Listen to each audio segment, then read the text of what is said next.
सोचिए जरा, दोस्तों के साथ एक परफेक्ट हॉलिडे ट्रिप, और वो ट्रिप अचानक किसी की जिंदगी का सबसे बड़ा खौफ बन जाए, सिर्फ एक मजाक की वजह से। आज की कहानी कुछ ऐसी ही है, एक ऐसी यात्रा की जहां हंसी मजाक के बीच दी गई एक चेतावनी को नजरअंदाज करने की कीमत बहुत बहुत भारी पड़ी। कहते हैं ना कि पहाड़ी इलाके जितने सुंदर होते हैं, वहां पर भूतों की घटनाएं भी उतनी ही ज्यादा होती हैं। और ये सिर्फ कहने की बात नहीं थी, ये एक चेतावनी थी, एक भयानक सच का पहला इशारा जो उन दोस्तों का इंतजार कर रहा था। तो कहानी के मेन कैरेक्टर्स हैं चार दोस्त। एक है नितिन, जो हर बात को मजाक में उड़ा देता है। दूसरा है ध्रुव, जिसे पुरानी कहानियों, किस्सों में बड़ा इंटरेस्ट था। और उनके साथ थी रिया और वर्षा। अब कॉलेज के बाद सब अपनी अपनी जिंदगी में बिजी हो गए थे, लेकिन न्यू ईयर सेलिब्रेट करने के लिए इन चारों ने कश्मीर की उन जन्नत जैसी वादियों में मिलने का एक जबरदस्त प्लान बनाया। तो 31 दिसंबर की सुबह ये लोग कश्मीर पहुंचते हैं। और माहौल कैसा था? अरे चारों तरफ बर्फ से ढकी वादियां, एकदम ताज़ी ठंडी हवा, मतलब बिल्कुल सपने जैसा। सब के सब बहुत ज़्यादा एक्साइटेड थे और बस रात की न्यू ईयर पार्टी का इंतज़ार कर रहे थे। तो जैसे ही शाम हुई, दोस्तों ने अपनी कैंपिंग साइट पर टेंट वगैरह लगा लिए और आग जलाने की तैयारी शुरू कर दी। माहौल एकदम मस्त था, हंसी मजाक चल रहा था, लेकिन उन्हें क्या पता था कि उनकी ये बातचीत बहुत जल्द एक डरावना, एक बहुत ही भयानक मोड़ लेने वाली थी। और ये मोड़ आया ध्रुव की वजह से। अब उसे इन सब चीज़ों में बड़ा इंटरेस्ट था, तो उसने कश्मीर की भूतिया कहानियों का टॉपिक छेड़ दिया और उसने बताया छल्लावा के बारे में। ये एक कह लीजिए एक ऐसा प्रेत है जो अपना रूप बदल सकता है, धोखे से लोगों को फंसाता है और फिर उन्हें मार डालता है। और बस यहीं पर कहानी ने अपना सबसे खतरनाक मोड़ लिया।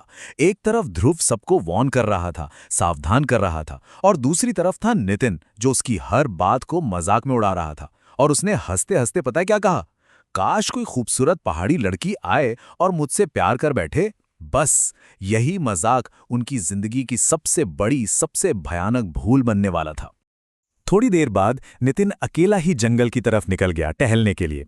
ध्रुव ने फिर मजाक में टोका, बोला, अरे माचिस तो ले जा, कहीं कोई छलावा मिल गया तो काम आएगी। लेकिन नितिन, उसने फिर से ध्रुव की बात को हवा में उड़ा दिया। अब जब नितिन कैंप की तरफ वापस आ रहा था, तो उसे घने अंधेरे में किसी लड़की के रोने की, सिसकने की आवाज आई। सच कहूं तो एक पल के लिए तो वो भी डर गया, लेकिन फिर उसने सोचा, यार क्या पता कोई सच में मुसीबत में हो। और बस यही सोचकर वो मदद के लिए रुक गया। और जैसे ही वो रुका, अचानक उसके सामने एक लड़की आ गई। वो बहुत घबराई हुई थी। उसने बताया कि कुछ लड़के उसे तंग कर रहे थे और वो बड़ी मुश्किल से अपनी जान बचाकर वहां से भागी है। उसकी कहानी इतनी असली लग रही थी कि नितिन को उस पर पूरा यकीन हो गया।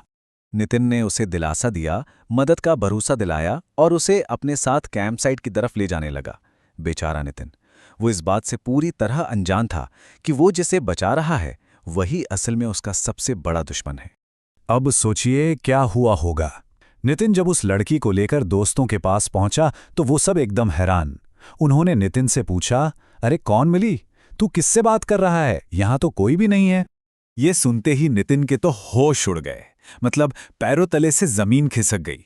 और जैसे ही वो पीछे पलटा, वो लड़की वहां थी ही नहीं, हवा में गायब हो चुकी थी।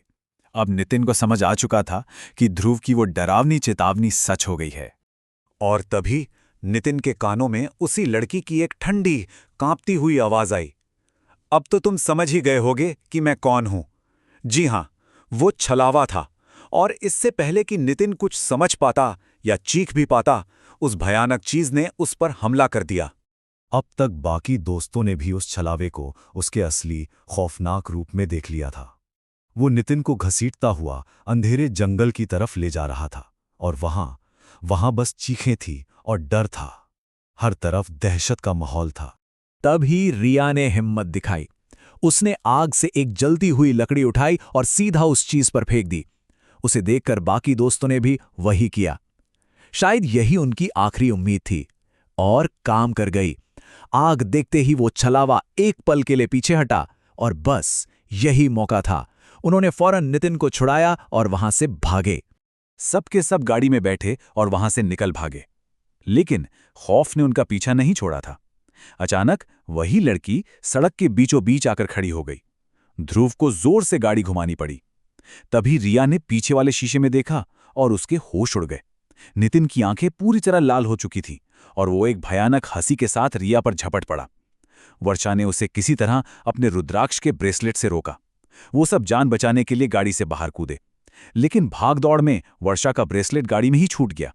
और इससे पहले कि कोई कुछ समझ पाता, नितिन, जो अब नितिन नहीं था, पेड़ पर से कूदा और वर्षा को घसीटकर अंधेरे जंगल में ले गया।